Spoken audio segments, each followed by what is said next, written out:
చాలామంది parents single child ఎవరైతే ఉంటారో వాళ్ళు ఈ వీడియోని పూర్తిగా చూడండి. ఎందుకంటే వాళ్ళేం మిస్ అవుతారో మనమేం మిస్ అవుతాము.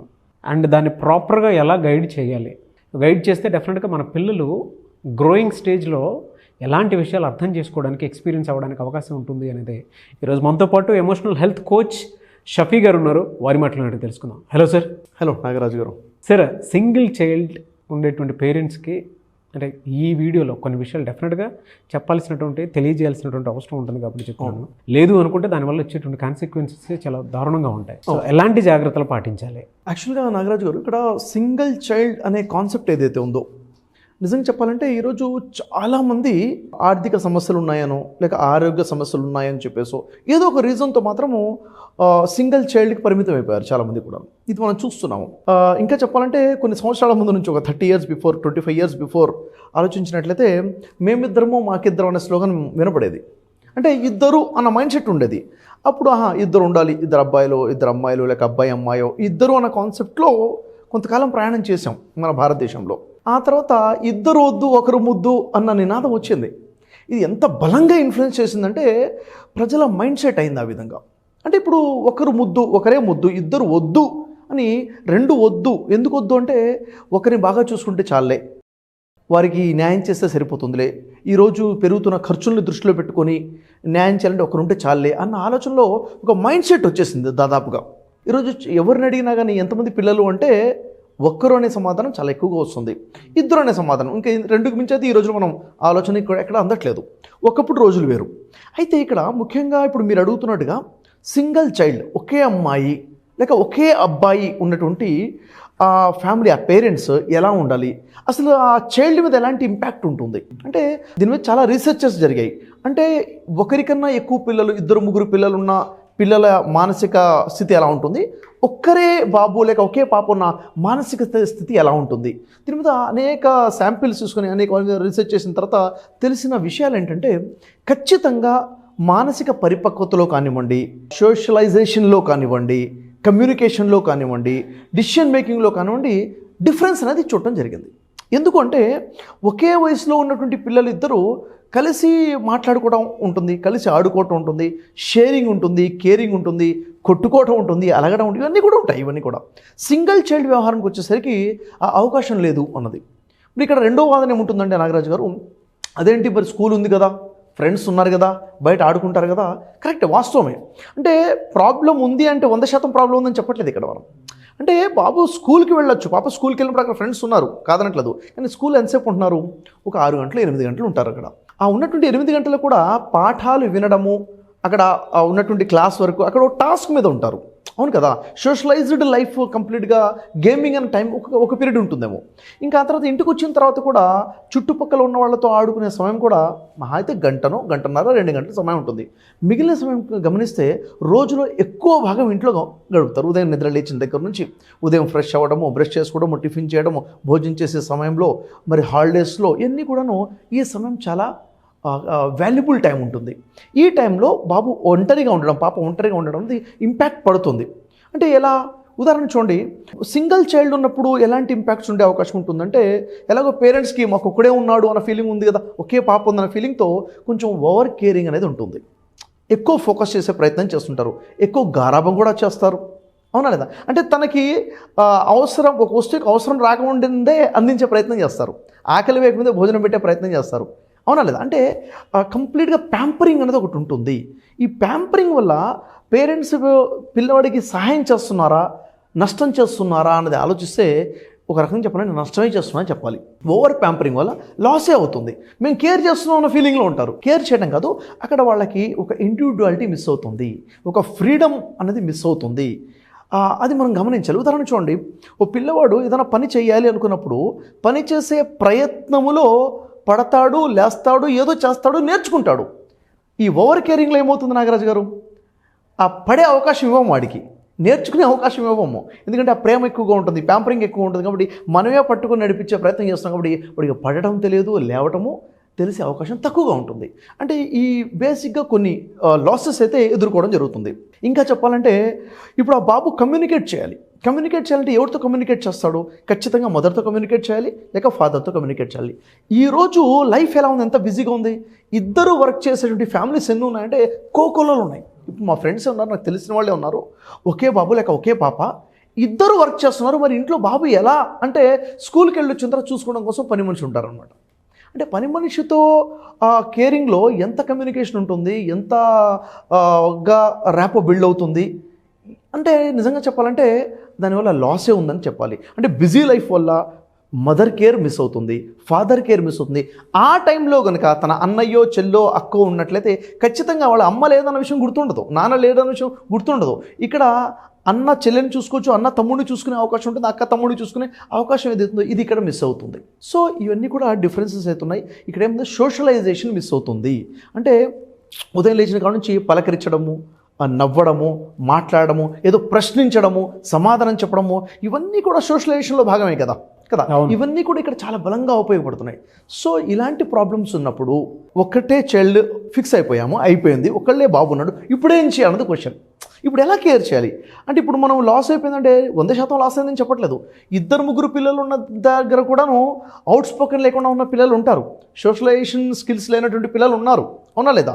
మరి ఒకళ్ళు ఉన్నప్పుడు తీసుకోవాల్సిన జాగ్రత్తలు ఏంటి, 2-3 పిల్లలు ఉన్నాక తీసుకోవాల్సిన జాగ్రత్తలు ఇవే. ఉదయం చెప్పాలంటే ఫస్ట్ పాయింట్ ఏంటంటే నాగరాజు గారు, పిల్లలతో సమయం ఎక్కువ కేటాయించి మాట్లాడే ప్రయత్నం చేయాలి. మాట్లాడాలంటే నిజంగా చెప్పండి, మాట్లాడాలి అనటం కూడా తప్పే, వింటం అలవాటు చేసుకోవాలి. వాళ్ళని మాట్లాడే విధంగా చేయాలి, వాళ్ళు మాట్లాడాలి, కమ్యూనికేషన్ అక్కడి నుంచి మొదలవ్వాలి. అంటే బాబు ఒక ప్రశ్న ఎలాంటిది అడగాలంటే క్లోజ్డ్ ఎండెడ్ క్వశ్చన్ కాకుండా ఓపెన్ ఎండెడ్ క్వశ్చన్ అడగాలి. ఫర్ ఎగ్జాంపుల్ చూడండి, స్కూల్లో ఫలానా టీచర్ వచ్చిందా ఈరోజు అంటే వచ్చింది లేక రాలేదు, సమాధానం క్లోజ్ అయిపోయింది. ఈ టీచర్ ఈరోజు ఏమేమి చేసింది, ఏమేమి చెప్పింది, స్కూల్లో ఏమేమి చేశారు, ఈ క్వశ్చన్కి ఆన్సర్ ఏమైపోయిందంటే ఇంకా ఓపెన్ ఎండెడ్ అనమాట. కంప్లీట్గా మాట్లాడుకుంటూ వెళ్ళిపోవచ్చు. పిల్లల్ని మాట్లాడించడం మొదలుపెట్టాలి. ఇది ఫస్ట్ టిప్ నేను ఇవ్వాలనుకుంటుంది. సింగిల్ చైల్డ్ ఉంటే ఖచ్చితంగా మ్యాండేటరీగా మీరు స్కూల్ నుంచి బాబు రాగానే ఏం జరిగిందో చెప్పరా, ఈరోజు ఫ్రెండ్స్ ఎవరెవరు వచ్చారా, ఏం జరిగిందిరా, క్లాస్ ఎలా జరిగింది, హోంవర్క్ ఏం జరిగింది అని చెప్పేసి మాట్లాడించాలి. వాళ్ళు చెప్పడం మొదలు పెడతారు. ఇంకా మనం ఏదైనా స్టోరీ కథ చెప్పామనుకోండి, కథ చెప్తే ఆ కథ విన్న తర్వాత నువ్వు రిపీట్ చేయమని కూడా చెప్పాలి. కథ నీకేమవుతుంది నువ్వు చెప్పని చెప్పాలి. అంటే మాట్లాడించడం అలవాటు చేసినట్లయితే సోషలైజేషన్, కమ్యూనికేషన్ స్కిల్స్ పెరుగుతాయి. ఇంకోటి ఏంటంటే ప్రతి దాంట్లో కూడా మనం హెల్ప్ చేసే ప్రయత్నం చేయకూడదు. ఎందుకంటే ఇక్కడ రెండు ఉంది. మనం కేరింగ్ అనేది ఏదైతే ఉందో మనం ఏం చేస్తామంటే ప్రేమ చూపిస్తాము, దాని తగ్గట్టుగా పనిష్మెంట్స్ కూడా ఉండాలంటాను నేను. తల్లిదండ్రుల నుంచి పనిష్మెంట్ ఉండాలి. ఏంటంటే ఇది తప్పు అనే విషయం ఎప్పుడు అర్థమవుతుంది, పనిష్మెంట్ ఉంటే అర్థమవుతుంది. అది చిన్న పనిష్మెంటే, గద్దించడం కానివ్వండి, చిన్న దెబ్బ కొట్టడం కానివ్వండి, అంటాం కానివ్వండి, ఇది మిస్ అవ్వకుండా చూసుకోవాలి. ప్రేమ ఎంత ఉందో గద్దించడం కూడాను, కోపం చేయడం కూడాను, చిన్న చిన్న శిక్షలు కూడాను, పనిష్మెంట్స్ కూడా బ్యాలెన్స్డ్గా తీసుకెళ్ళాలంట నేను. వాడు ఏడుస్తాడేమో అని ముందే పేరెంట్స్ ఎడ్ చేస్తుంటారు. ఎందుకు, ఒక్కడే ఉన్నాడు, ఒక్క పాపే ఉందని చెప్పేసి. అలా కాదు, మనం కొంచెం గుండె నిబ్బరం చేసుకొని వాడు ఏడవడంలోనే నేర్చుకుంటాడు, బాధపడటంలోనే నేర్చుకుంటాడు, కష్టపడటంలోనే నేర్చుకుంటాడు అన్న నిజాన్ని పేరెంట్స్ తెలుసుకున్నప్పుడు మనం ఈ పని నువ్వు చేయించి వదిలేయండి. ఒక కంటితో గమనించుకుంటూ ఉన్నాడు తప్ప కంప్లీట్గా ఓవర్ కేరింగ్ చేయకూడదు. అతను చేసేటప్పుడు తప్పులు చేస్తాడు, చించేస్తాడు, తడిపేస్తాడు, పగలగొట్టేస్తాడు, లెట్ హర్ డూ చేయనివ్వండి. ఆ చేసే క్రమంలో నేర్చుకుంటాడు. ఇంకా విషయం ఏంటంటే స్కూల్స్లో ఎక్స్ట్రా కరిక్యులమ్ యాక్టివిటీస్ ఉంటాయి కదా. ఎక్స్ట్రా కరిక్యులమ్ యాక్టివిటీస్ ప్రతి యాక్టివిటీలో కూడా మీ ఆ సింగిల్ చైల్డ్ ఇన్వాల్వ్ అయ్యే విధంగా ప్రయత్నం చేయండి. ఏమేమి ఉన్నాయి, డ్రాయింగ్లో ఇన్వాల్వ్ అవుతున్నాడా, లేక అక్కడ ఉన్నటువంటి ఎక్స్ట్రా క్లాసెస్ ఉంటాయి, మ్యూజిక్ కానివ్వండి, డ్యాన్స్ కానివ్వండి, karate classes, martial arts classes కానివ్వండి, స్విమ్మింగ్ కానివ్వండి. స్కూల్స్ ఈరోజు ఇంటర్నేషనల్ స్కూల్స్ ఉన్నాయి, చాలా స్కూల్స్ వచ్చేస్తున్నాయి. ఎంతవరకు ఇన్వాల్వ్మెంట్ అవుతున్నాడు? ఒకరికైనా ఎక్కువ పిల్లలు ఉన్నారనుకోండి, పట్టించుకోకపోవచ్చు, కానీ సింగిల్ చైల్డ్ విషయంలో మాత్రం మోర్ కేర్ కావాలి, ఇన్వాల్వ్మెంట్ యాక్టివిటీస్ విషయంలో. ఇంకా ఇంట్లో ఉన్నప్పుడు మాత్రం ఖచ్చితంగా చాలామంది ఏం చేస్తారంటే అరే బయటికి వెళ్తే సేఫ్టీ ఉండదన్న ఆలోచనతో చాలామంది ఉంటారు. ఈరోజు సిటీ వాతావరణం అలా మారిపోయింది. అలా కాదు, నేనేమంటానంటే అపార్ట్మెంట్లో అయినా కానీ కనీసం 4-5 ఫ్యామిలీస్ ఉన్నది కాలనీలో బయటికి పంపించే ప్రయత్నం చేయండి. కనీసము ఒకళ్ళ ఇంట్లో 2 పిల్లలు ఉన్న ఇంటికి మీ బాబును పంపించండి, లేకపోతే వేరే పిల్లల్ని మీ ఇంటికి ఇన్వైట్ చేయండి. ఈ ఎన్విరాన్మెంట్ క్రియేట్ చేసుకోండి. ఎందుకంటే ఖచ్చితంగా ఒక విషయం గుర్తుపెట్టుకోవాలి, నేను బాగానే చూసుకుంటున్నాను కానీ నా ఫీలింగ్ తల్లిదండ్రులు పోవాలి. ఎందుకంటే నువ్వు ఎంత బాగా చూసుకున్నా కానీ సేమ్ ఏజ్ గ్రూప్లో ఉన్న కమ్యూనికేషన్ నువ్వు ఇవ్వలేవు. అవునా కదా? కాబట్టి పిల్లలు సేమ్ ఏజ్ గ్రూప్తో ఆడుకోవడం కోసం ఇంట్లో ఒక ఎన్విరాన్మెంట్ని క్రియేట్ చేయాలి. క్రియేట్ చేసినప్పుడు ఆ ఫ్రెండ్షిప్ ఏంటో తెలుస్తుంది, ఆ కేరింగ్ తెలుస్తుంది. వాళ్ళు గొడవ పడాలి, గొడవ పట్టడంలో నేర్చుకుంటారు. సమస్యలు క్రియేట్ అవ్వాలి, సమస్యల్ని క్లియర్ చేసుకోవడంలో వాళ్ళు నేర్చుకుంటారు. కాబట్టి ఇలాంటి ఎన్విరాన్మెంట్ మనం ఎప్పుడైతే పేరెంట్స్ క్రియేట్ చేస్తామో ఖచ్చితంగా లేనితనం, ఒంటరితనాన్ని దూరం చేస్తామో ఆ ఒక షేరింగ్ అండ్ కేరింగ్ కాన్సెప్ట్ కూడా మనం ఇన్వాల్వ్ చేయొచ్చు. మీకు ఏమనిపిస్తుంది, ఇలాంటి ప్రాబ్లమ్స్ ఫేస్ చేస్తున్నారా లేదా ఈరోజు? ఫేస్ చేస్తున్నారు సార్, చాలామంది ఫేస్ చేస్తున్నారు.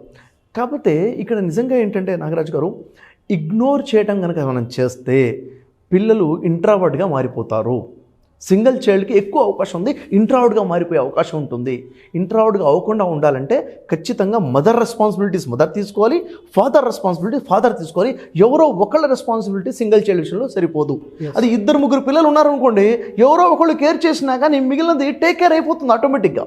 వాడే నేర్చుకుంటాడు, అన్నయ్యని చూసి నేర్చుకుంటాడు, తమ్ముడికి తమ్ముడికి టీచ్ చేస్తూ ఉంటాడు.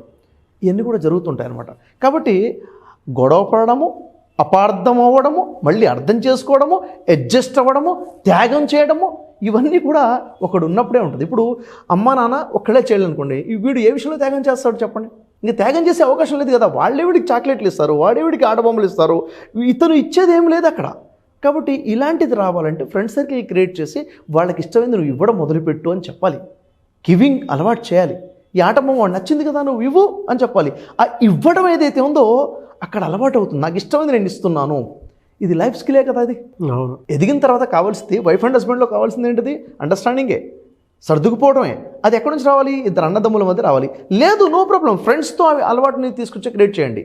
కాబట్టి మా పిల్లల్ని మేము చూసుకుంటాం, మేము సరిపోతామన్న ఆలోచన కొంచెం పక్కన పెట్టి ఆ ఏజ్ గ్రూప్ని ఒకటి క్రియేట్ చేసే ప్రయత్నం చేస్తే ఖచ్చితంగా ప్రాబ్లమ్ని ఓవర్కమ్ చేయవచ్చు అన్నది ఒక క్లారిటీ మనకి ఇక్కడ వస్తుంది.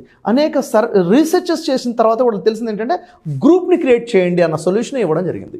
Fantastic and great information. నిజంగా చాలామంది ఓన్గా క్వశ్చన్ చేసుకుంటారు, నేను ఎక్కడున్నాను, మీరు చెప్పిన పాయింట్లో నేను ఎక్కడున్నానని చెప్పేసి చెప్పాను. లేరా అంటే డాట్స్ కనెక్ట్ చేస్తే అన్ని దాంట్లోనూ ఉంటాము. ఎందుకంటే ఫుల్ ఫ్లెడ్జ్డ్గా వాళ్ళు ఎక్స్పెక్ట్ చేసేది, లేదంటే మనం వాళ్ళ దగ్గర నుంచి ఎక్స్పెక్ట్ చేసేది, లేదా వాళ్ళు ఏమనుకుంటున్నారని దాని మీద మాత్రం ఆన్సర్ ఉండదు మనకి. అవును. అయితే ఇంకా చాలా విషయాల్లో నాగరాజు గారు, ఇప్పుడు సింగిల్ చైల్డ్ అని కానివ్వండి, మోర్ కానివ్వండి, వాళ్ళు సోషలైజేషన్లో ప్రాబ్లం ఫేస్ చేస్తున్నారు అంటే మాత్రము స్పెషల్ కేర్ తీసుకోవాలి. టీచర్స్తో మీటింగ్ చేయాలి, ప్రాబ్లం ఎక్కడో ఐడెంటిఫై చేసి స్పెషల్గా వాళ్ళకి సపోర్ట్ చేయాలి. చాలామందికి థెరపీస్ అవసరం ఉంటుంది నాగరాజు గారు. అవుట్ స్పోకెన్ లేని పిల్లలు చాలామంది ఉంటున్నారు వీళ్ళు, ఇంట్రావర్డ్గా ఉన్నవాళ్ళు. వాళ్ళు బయటికి రావాలంటే అసలు ఎందుకు అవుట్ స్పోకెన్గా వెళ్ళారో తెలుసుకొని ఆ ప్రాబ్లమ్ని క్లియర్ చేస్తే వాళ్ళని అవుట్ స్పోకెన్గా తీసుకురావచ్చు, ఇన్ఫ్రాయిడ్ నుంచి బయటికి తీసుకురావచ్చు పిల్లల్ని మనం. True sir. Sir, thank you so much Shafi గారు. థ్యాంక్ యూ అండి. ఎలా సార్ అంటే జనరల్గా అడుగుతూ ఉన్నాను, ఇటువంటి సిచ్యువేషన్స్లో పిల్లలు ఈ వాతావరణంలో పెరుగుతున్నారంటే చాలా భయాందోళనగా ఉంటుంది. అవును. అటువంటి వాళ్ళకి పర్సనల్గా మీ దగ్గర ఆన్లైన్ కోర్సెస్ ఏమైనా ఉన్నాయా? ఉన్నాయి నాగరాజు గారు. ఇప్పుడు విషయం ఏంటంటే ఓవరాల్గా ఇక్కడ ఒక పాయింట్ చెప్తాను. ఒక మనిషి గ్రోత్ అవ్వాలంటే ఏం కావాలంటారు? నాలెడ్జ్ కావాలి, లేక స్కిల్స్ కావాలంటారు. నేనంటాను కాదు, నాలెడ్జ్ స్కిల్స్ కాదు, లైఫ్ స్కిల్స్ కావాలంటాను నేను. అంటే మనిషి యొక్క బిహేవియర్ కావాలి. ఈ లైఫ్ స్కిల్స్ని డిజైన్ చేస్తేనే మనిషిని డిజైన్ చేయొచ్చు. అందుకే లైఫ్ స్కిల్స్ గురించి మన దగ్గర అద్భుతమైన ఆన్లైన్ కోర్సెస్ ఉన్నాయి నాగరాజు గారు. దీనికి ఏంటంటే 12 hours ఒక వర్క్షాప్ డిజైన్ చేశాను. ఎందుకంటే పేరెంట్స్ చెప్పని చాలా విషయాలు, స్కూల్లో టీచర్స్ చెప్పినట్టు అనేక విషయాలు ఉన్నాయి పిల్లల జీవితానికి తెలియాల్సినటువంటి, వాటి మీద డిజైన్ చేసాము. ఇవి ప్రతి పేరెంట్ కూడా ఈ వర్క్షాప్ తీసుకొని పిల్లలకు చూపించాలి, వాళ్ళు కూడా చూడాలి. సో ఎవరైనా ఎన్రోల్ చేసుకోవచ్చు, ఎప్పుడైనా అప్రోచ్ అవ్వచ్చండి మిమ్మల్ని? ఎస్ నాగరాజు గారు, ఇదేంటంటే ఆన్లైన్లో ఉంది, రికార్డెడ్ సెషన్. అది ఎప్పుడైనా కానీ వాళ్ళు ఈ యాక్సెస్ తీసుకోవచ్చు, ఎన్రోల్ చేసుకోవచ్చు, వాళ్ళు చూడాలి. 1-4 సార్లు ఈ వర్క్షాప్ చూడాలి. ఎందుకంటే పిల్లల జీవితానికి కావాల్సింది లైఫ్ స్కిల్స్. ఇలాంటి కోర్సెస్ ఖచ్చితంగా యూజ్ అవుతాయి మనకి. Yes, thank you so much Shafi గారు. థ్యాంక్ యూ అండి.